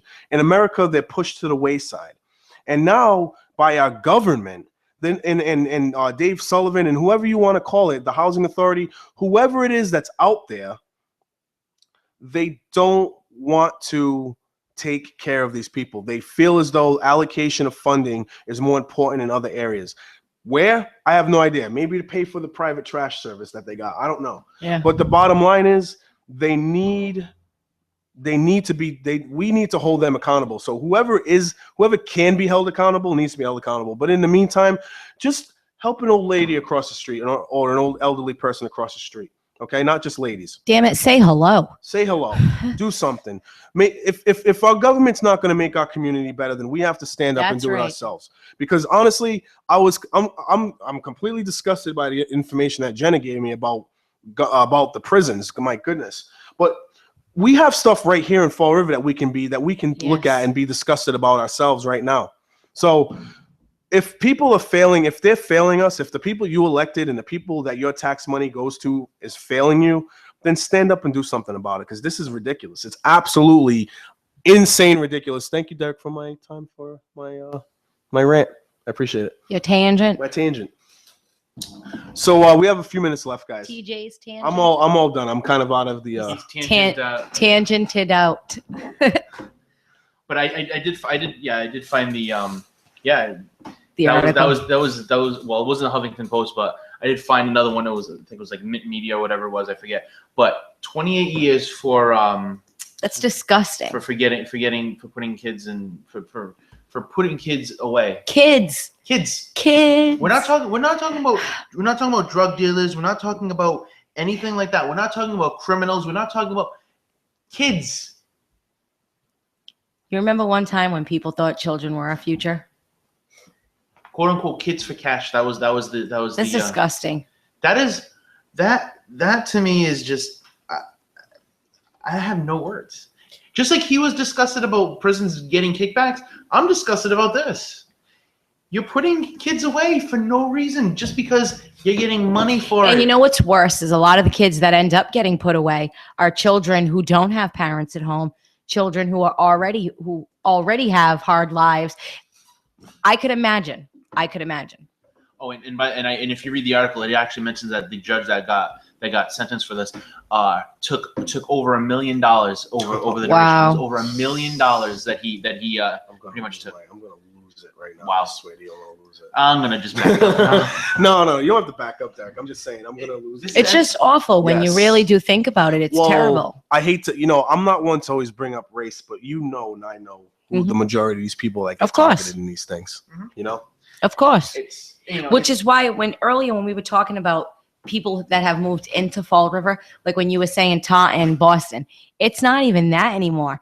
I've noticed, now my kid's in school, so I talk to her friends and her friends' families.